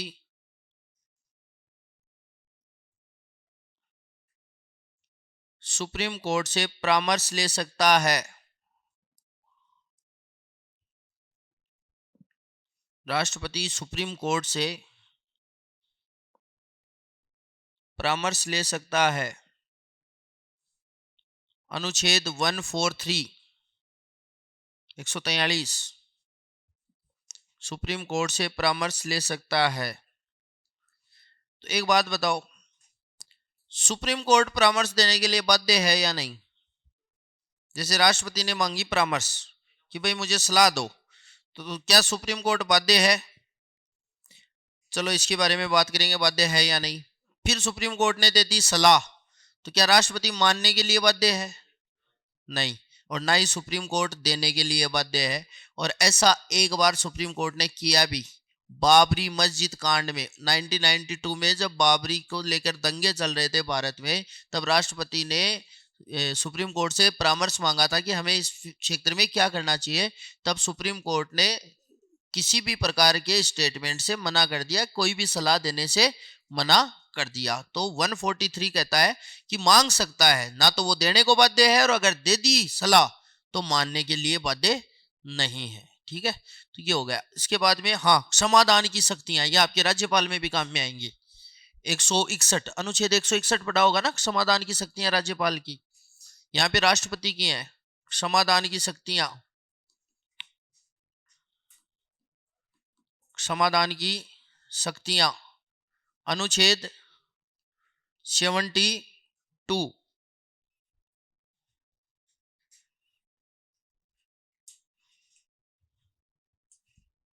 और राज्यपाल में भी वही है क्षमादान की शक्तियां, लेकिन एक फर्क है। जैसे एक तो मृत्युदंड वाला फर्क है, और एक है ना जो सैन्य कोर्ट होते हैं ना, उनके द्वारा जो सजा दी जाती है उसमें राज्यपाल कोई हस्तक्षेप नहीं कर सकता, राष्ट्रपति कर सकता है, क्योंकि वो केंद्र सूची का विषय रह गया ना, राज्यपाल का तो कोई रोल ही नहीं है। तो क्षमादान की कितने प्रकार की शक्तियां मिलती है राष्ट्रपति को? 5 प्रकार की। नंबर 1 लिखो क्षमा। नंबर 1 क्षमा। क्षमा सजा को पूर्णतः माफ कर देना। सजा को पूर्णतः माफ कर देना। मान लो किसी व्यक्ति को मृत्युदंड की या जीवन कारावास या जो भी सजा मिली है, तो राष्ट्रपति उसे पूर्णतः माफ कर सकता है कि इसी समय उसको छोड़ दिया जाए बाइज्जत, उसको रिहा करवा सकता है राष्ट्रपति। लेकिन ऐसे करता नहीं है, तो ऐसे किसको छोड़ देगा? वो क्या करता है, मृत्युदंड को लगता है ना कि ये इतना अपराध नहीं है कि मृत्युदंड नहीं मिलना चाहिए, उसको किस में कन्वर्ट कर देता है? आजीवन कारावास में कन्वर्ट कर देता है। लेकिन बात यह है ना कि न्यायपालिका से जो मृत्युदंड मिलता है वो बहुत रेयरेस्ट ऑफ रेयर केस में मिलता है। कोई ऐसे थोड़ी है फिल्मों में दिखाते हैं वैसे कि इसको चढ़ा दो फांसी पे, बहुत प्रक्रिया होती है, और फांसी देने की प्रक्रिया भी बहुत जटिल होती है। उसकी 3-4 दिन तो ट्रायल चलता है, रस्सी वस्सी नहीं टूट जाए। पहले पता क्या होता था कि अगर पहले अंग्रेजों के समय से कानून बना था कि अगर कोई फांसी के दौरान बच जाए, फांसी देते समय रस्सी टूटने के कारण, या उसका सांस नहीं निकले, या ढंग से गांठ नहीं लगी हो, तो उस व्यक्ति को छोड़ दिया जाता था, है ना। इसलिए आप देखना, फिल्मों में देखा होगा पक्का, वो कहता है हैंग टिल द डेथ, कि लटकाओ जब तक मरे नहीं, और फिर पेन की नीब तोड़ देता है। वो इसलिए कि इस पेन से किसी को मृत्युदंड दिया गया है, इसको दोबारा काम में नहीं लिया जाएगा। उस पेन को दोबारा काम में नहीं लेता है, वो सही दिखाया जाता है, ऐसा ही है नियम। तो जैसे फांसी की सजा सुनाता है तो देखा होगा ना, जैसे आपने उस पेन की निब को तोड़ देता है, वो पेन फिर डिस्ट्रॉय कर दिया जाता है, उसको यूज नहीं करते। फिर मैंने वो जो दिल्ली वाला केस था उसमें उस जल्लाद का इंटरव्यू देखा था, जिसने वो फांसी लगाई थी, निर्भया कांड हुआ था। तो उसने बताया कि हमारी बहुत बुरी हालत होती है, उनको रोजाना 5-6 बार ट्रायल करना पड़ता है ऐसे डम्मी ले जाकर, कि उस समय गड़बड़ तो नहीं हो जाएगी, क्योंकि वो उनको सुबह उठाते हैं, फिर ये 4 बजे 5 बजे का समय रहता है, फिर उनको रात को यही पूछते हैं, ये नहीं पूछते अंतिम इच्छा बता, वो कहेगा मैं तो ताजमहल देखने जाऊंगा। उसको इतना सा पूछते हैं तुझे खाना क्या है, तो जो भी उसको मन पसंद का इस समय भूख लगती है क्या किसी को? वो एक जगह मैंने पढ़ा था एक आर्टिकल, बोले जनरली लोग बोलना बंद कर देते हैं। एक बात बताओ, सुबह तो फांसी लगनी है, रात को कहे लवाना तुझे कोई कहे कि क्या कहेगा? कुछ नहीं होता। उसके बाद में डॉक्टर आता है, चेकअप और करता है, अगर बीपी वीपी नॉर्मल नहीं होती तो फांसी और नहीं चढ़ाया जाता है। सब कुछ स्वस्थ होना चाहिए, बुखार बुखार हो गया तो भी नहीं, पूरा रवाना एकदम स्वस्थ व्यक्ति को करते हैं। आगे भगवान जाने, वो तो यहाँ से भेज देते हैं। क्या करते हैं? राष्ट्रपति के पास पिटीशन लगा सकता है वो अनुच्छेद 72 में, कि साहब फाइल जाती है राष्ट्रपति के पास, तो राष्ट्रपति उस पर विचार कर सकता है। राष्ट्रपति को लगे राष्ट्रपति के पास अधिकार है, उसको माफ कर सकता है, और कोई भी उससे क्रॉस क्वेश्चन नहीं कर सकता। राष्ट्रपति ने माफ कर दिया तो कर दिया। हाल ही में राजीव गांधी के जो हत्यारे हैं उनकी मृत्युदंड को माफ किया है, क्योंकि बेचारे कब से हैं देख लो जेल में। उनके वो तो रोज इसी सपने में सोते थे, मतलब सोते टाइम यही रहता था, कल फांसी लगेगी कल फांसी लगेगी, तो अभी उनको छोड़ा जाएगा, फांसी नहीं दी जाएगी। तो क्षमा में क्या करते हैं, पूर्णतः माफ करते हैं। नंबर 2 पे लिखो लघुकरण। बताओ लघुकरण में क्या करते हैं? कम कर देते हैं। तो फिर ये बताओ परिहार में क्या करते हैं? और ज्यादा कम। अच्छा, ये भी मापदंड रहता है कि 8 से 6 साल कर देंगे और एक में 8 से 2 साल कर देंगे। लघुकरण में लिखो।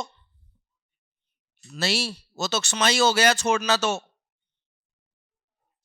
अभी मैं लिखा रहा हूं ना, क्यों क्यों दिमाग लगा रहे हो फालतू में। लिखो, सजा की प्रकृति में परिवर्तन करते हुए, सजा की प्रकृति में परिवर्तन करते हुए, प्रकृति में परिवर्तन करते हुए सजा कम करना। सजा की प्रकृति में परिवर्तन करते हुए सजा कम करना।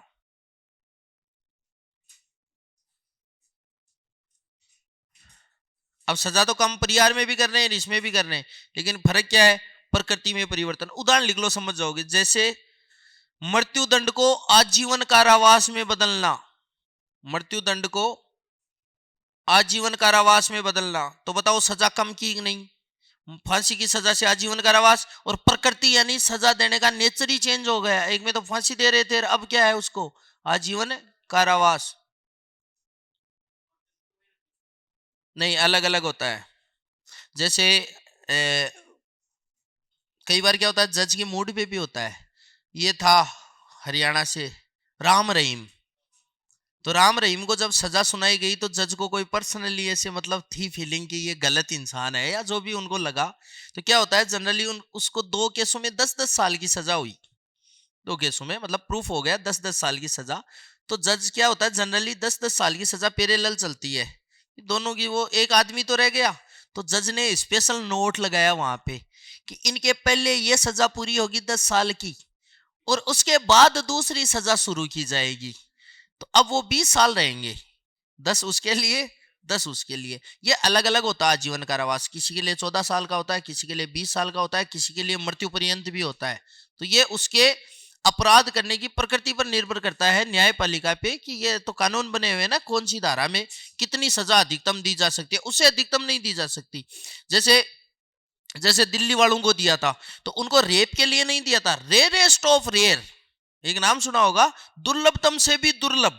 तो कुछ करते ऐसे होते हैं जो रेयरेस्ट ऑफ रेयर होते हैं, उसके आधार पर उनमें से एक को नहीं मिली थी, क्योंकि भारत का कानून कहता है कि जो बालिग नहीं है, 18 से कम है, उसको नहीं मिलेगी। अब चाहे उसका मेंटली कितना ही बौद्धिक विकास हो जाए, ऐसे तो 28 साल का तो भी तो बैठा है, बौद्धिक विकास नहीं हुआ 16 साल जितना, लेकिन हाँ, तो 21 का है, तो तुझे वही सजा मिलेगी जो एक बालिग वयस्क को मिलती है। अब उनको थोड़ी पता है कि तेरा दिमाग तो 12 साल के बच्चे जितना है, तू सोचे मैं बच जाऊंगा, नहीं। तो उसको एक को नहीं मिली थी, क्योंकि और एक चीज और ध्यान में रखना, जैसे 2021 में 22 में लबाना कोई अपराध करता है, और इस समय मान लो कि इसकी उम्र होती है 17 वर्ष, इसको गिरफ्तार किया जाता है 2030 में, 8 साल बाद, तो इसकी उम्र कितनी है?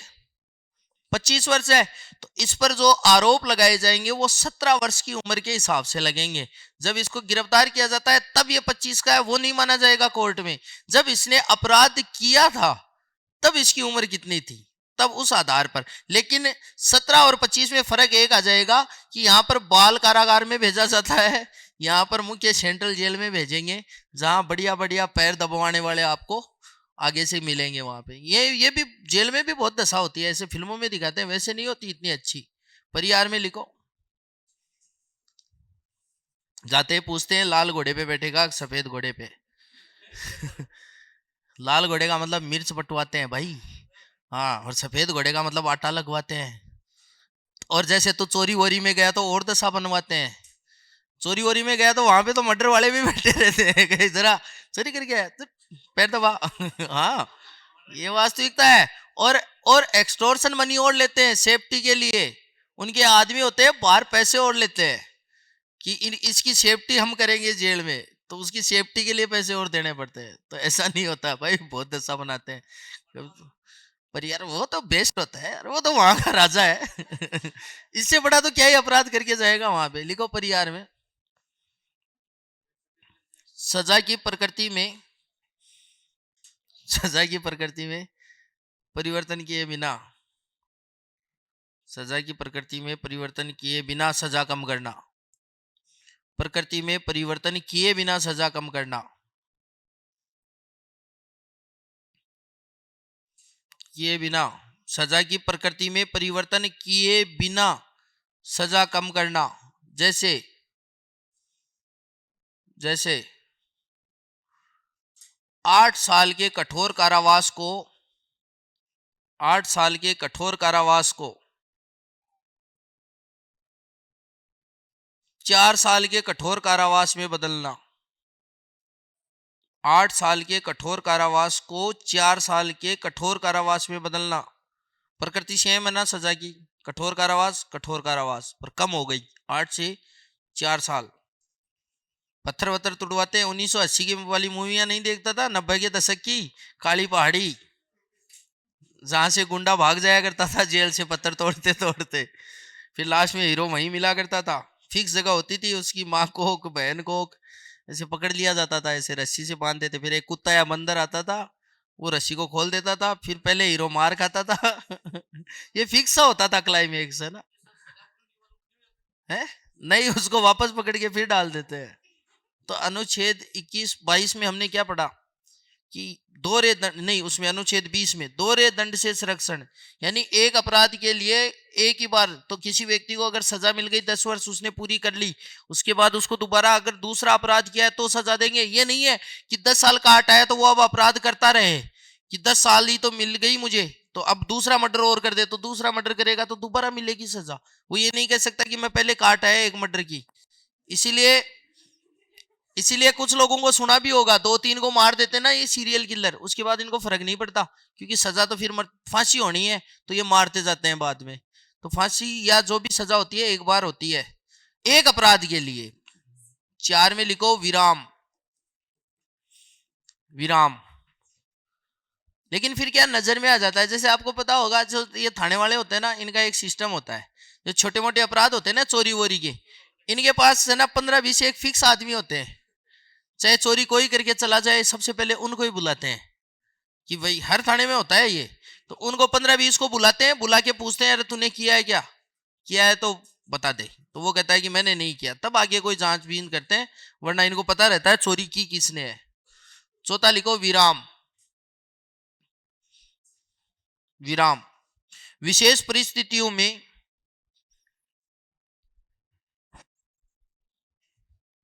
सजा को स्थगित करना,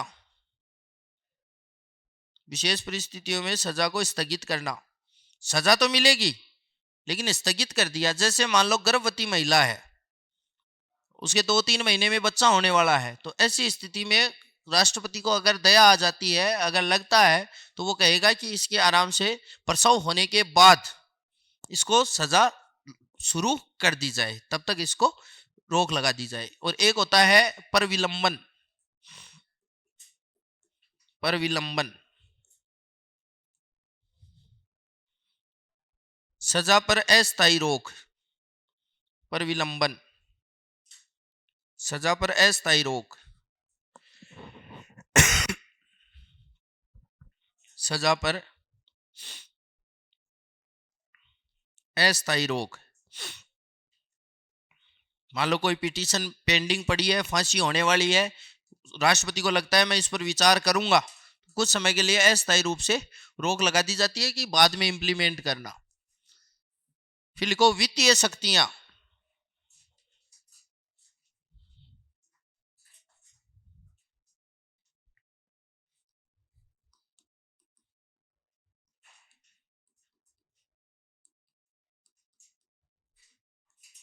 वित्तीय शक्तियां,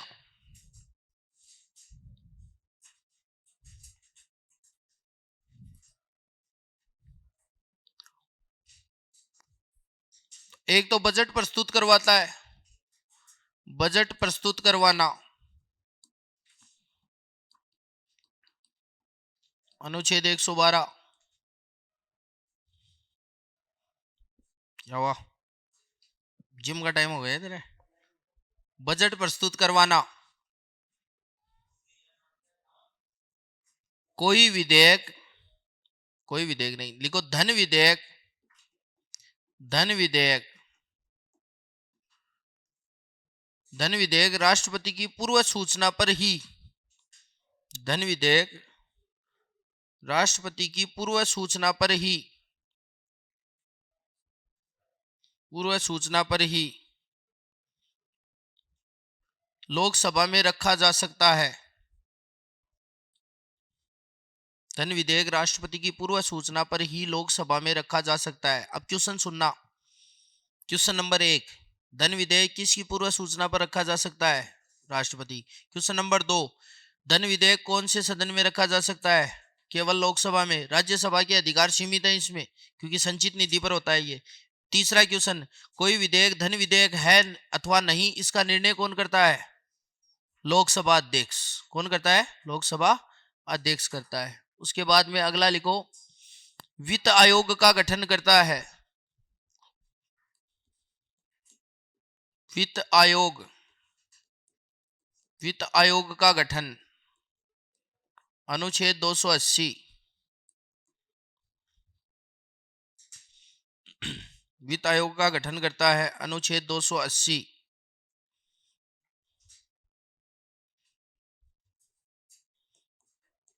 और एक है, राष्ट्रपति आकस्मिक निधि का स्वामी होता है।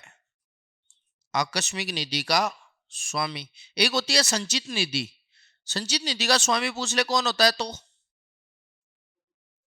संचित निधि का कौन? बताओ। लोकसभा। संचित निधि का स्वामी कौन होता है? लोकसभा। क्योंकि हमने हमारे सदस्य कहां भेजे हैं? लोकसभा में। तो धन विधेयक संचित निधि से संबंधित ही तो होता है। आकस्मिक निधि का स्वामी अनुच्छेद 267। अच्छा, कभी पॉलिटी पढ़ी ही नहीं होगी ना कहीं ने तो। अनुच्छेद 267।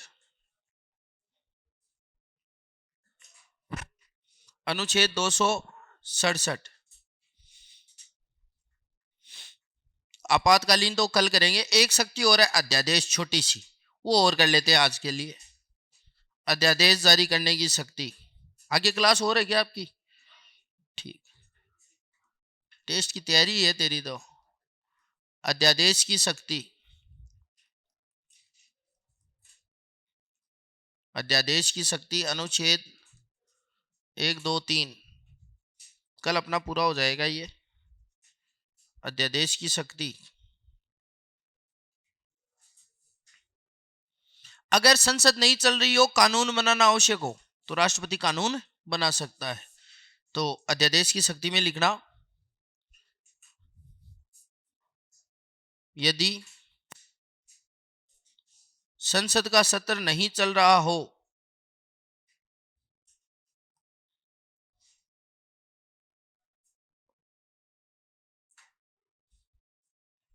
ये आ गया ना। टेस्ट का पेपर किसी ने भेज दिया यार मुझे। अच्छे बच्चे हैं यहाँ पे, अच्छी बात है। नहीं ये, अच्छा आज वाले का चाहिए क्या? इस वाला क्वेश्चन देख रहा हूं मैं। आज वाले टेस्ट अगर मिल भी जाए तो उससे क्या ही फर्क पड़ना है? कौन सा आप मास्टर बन ही जाओगे? अगर वही क्वेश्चन आपको 150 देखने हैं तो वो तो आप 5:30 बजे देख लेना या 5 बजे देख लेना। अगर उनसे कोई, ये तो है नहीं ये अभी देख लोगे तो आपका कोई उसमें एग्जाम में फायदा हो जाएगा। उसमें अगर कोई 5-7 कहीं फायदा मिले तो अलग बात है। अभी बताओ किस में आया था क्वेश्चन, आप लिखते रहो। क्या लिखा पहले? यदि संसद का सत्र नहीं चल रहा हो तथा देश में, अरे ये तो पहले नंबर का टास्क टेस्ट है यार, इसने भी भेजा है। टेस्ट 2। अच्छा टेस्ट 2 ही तो है ना वो, टेस्ट 2 ही, हाँ 2 ही सही है। चलो आप लिखो। और देश में किसी कानून बनाने की आवश्यकता हो, देश में किसी कानून बनाने की आवश्यकता हो तो राष्ट्रपति द्वारा अध्यादेश जारी, अध्यादेश जारी किया जा सकता है।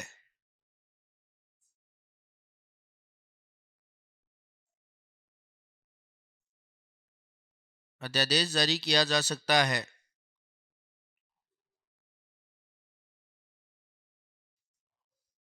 फिर लिखना, संसद का सत्र शुरू होने के, संसद का सत्र शुरू होने के 6 सप्ताह के भीतर 6 सप्ताह के भीतर यदि संसद 6 सप्ताह के भीतर यदि संसद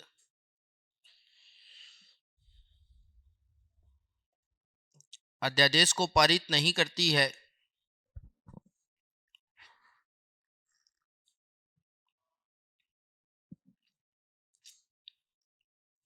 अध्यादेश को पारित नहीं करती है तो अध्यादेश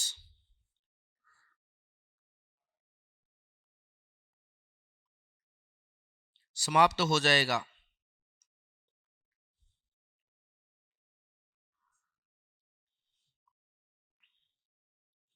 अध्यादेश समाप्त हो जाएगा। नोट लगाकर लिखो,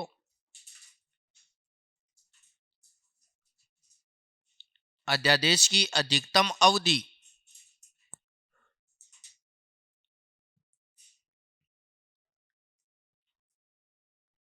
अध्यादेश की अधिकतम अवधि। अब आप बताओ कितनी हो सकती है अध्यादेश की अधिकतम अवधि? 6 माह।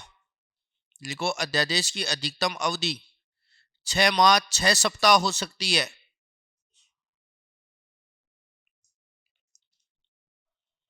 अब 6 माह वाले सही हैं अपनी जगह तो, कि संसद के दोनों सत्रों के बीच में फर्क कितना हो सकता है अधिकतम? 6 माह। तो 6 माह रह गया वो एक तो, फिर संसद का सत्र शुरू हुआ तो उससे ऊपर वाली लाइन पढ़ो, संसद का सत्र शुरू होने के 6 सप्ताह के भीतर है, तो 6 सप्ताह तक मान लो संसद उस पर कोई विचार कर ही नहीं रही, तो 6 सप्ताह और रहेगा ना, उसके बाद क्या हो जाएगा, वो कैंसिल हो जाएगा। तो 6 माह 6 सप्ताह अधिकतम हो सकती है। होने को तो 3 दिन में ही खत्म कर दो चाहे संसद द्वारा, लेकिन अधिकतम हो सकती है। और अब लास्ट इसमें हेडिंग डाल लो एक, राष्ट्रपति की आपातकालीन शक्तियां।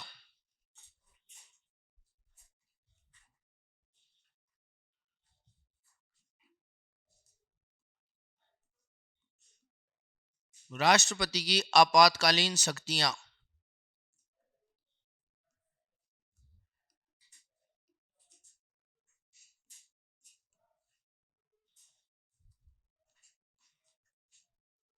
ये राष्ट्रपति शासन में लिख ही रहा हूं, बाकी टेक्निकल टर्म नहीं है, ये राष्ट्रपति शासन है।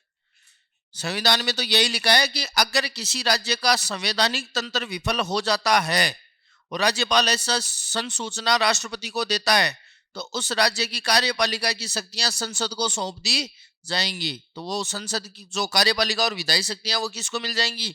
संसद को। लेकिन हम पढ़ते हैं ना राष्ट्रपति शासन, जैसे राजस्थान में 4 बार लगार, तो ये टर्म काम में आने लग गई। अनुच्छेद 356, अनुच्छेद 356 और लास्ट जो कभी नहीं लगा आज तक, वित्तीय आपातकाल, अनुच्छेद 360।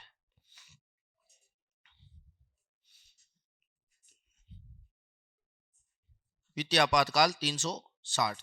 कल करेंगे आपातकाल।